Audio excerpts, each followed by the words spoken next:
साथीहरु मैले चाहिँ यो अघिल्लो भिडियोमा बाचा गरे अनुसार यसपालि चाहिँ मैले यो मल कौशी खेतीको लागि मल यो अर्गानिक मल कसरी तयार गर्ने र रासायनिक मललाई कसरी विस्थापित गर्ने भनेर देखाउन गइराखेको छु। सबैभन्दा पहिला मैले यो देखाउन चाहे यो बाख्राको मल हो। यो ल्याउने ठाउँ स्रोत चाहिँ तपाईको वरिपरि जहाँ बाख्रा बोका खसीहरू बेचिन्छन्, खसी बजार भन्छौँ हामी, त्यहाँबाट उठाएर ल्याउन सकिन्छ यो। त्यसकारण यसलाई चाहिँ के गर्ने त भन्दाखेरि अलिअलि गरेर यसरी भिजाउने,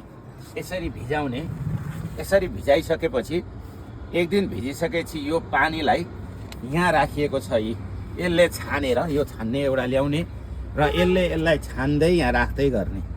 त्यसकारण यसमा केही यो मलको मात्रा यो 4-5 पटकसम्मलाई हुन्छ एउटा।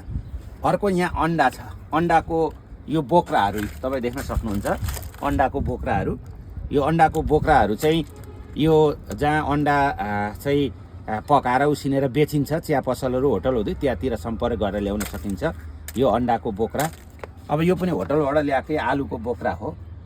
अब यो चाहिँ तपाईँको खरानी पनि ल्याउन सकिन्छ यसरी। यो खरानी चाहिँ निकै नै थियो, निकै। अब यसलाई पाथीको हिसाबले हेर्ने हो भने 4-5 पाथी जति मैले जम्मा गरेका थिएँ।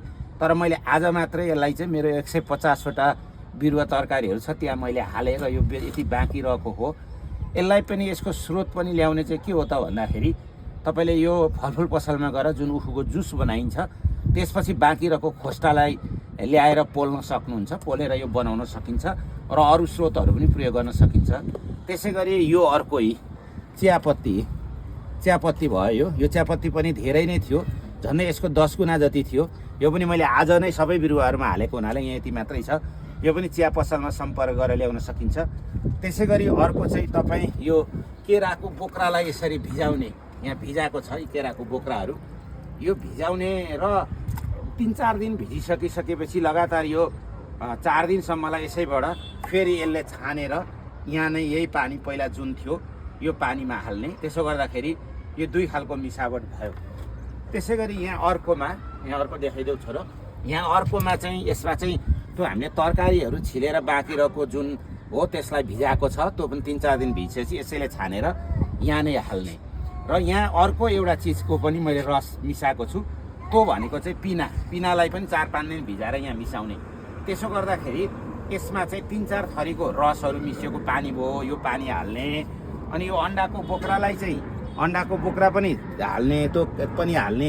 यसरी चाहिँ मल बनाएर यो पानीको रूपमा र यो चियालाई मलको रूपमा हाल्न सकिन्छ। त्यसै गरी यहाँ चाहिँ मैले यो छुट्टै बाल्टी छ। यो बाल्टीमा चाहिँ मैले किराको औषधि लगाएको किराको औषधि छ।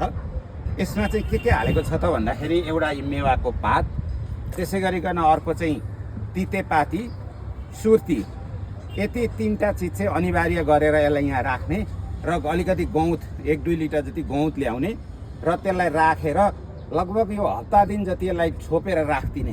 हप्ता दिन जति छोपेर राखिसकेपछि कस्तो हुन्छ भने त्यो यति धेरै एकदमै एकदमै वासै आउने खालको कडा खालको झोल बन्छ र त्यो झोललाई चाहिँ हामीले माथिबाट हालिदिउँ भने यसले चाहिँ किराहरू मर्ने, लाईहरू मर्ने हुन्छ।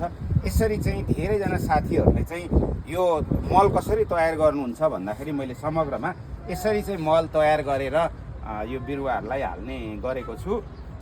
मैले अहिले यति भने र बाँकी अब म अर्को हप्तामा अथवा कुनै अर्को भिडियोमा चाहिँ योहरू प्रयोग गरिसकेपछि कुन अवस्थामा छन् भन्ने कुरा देखाउँछु।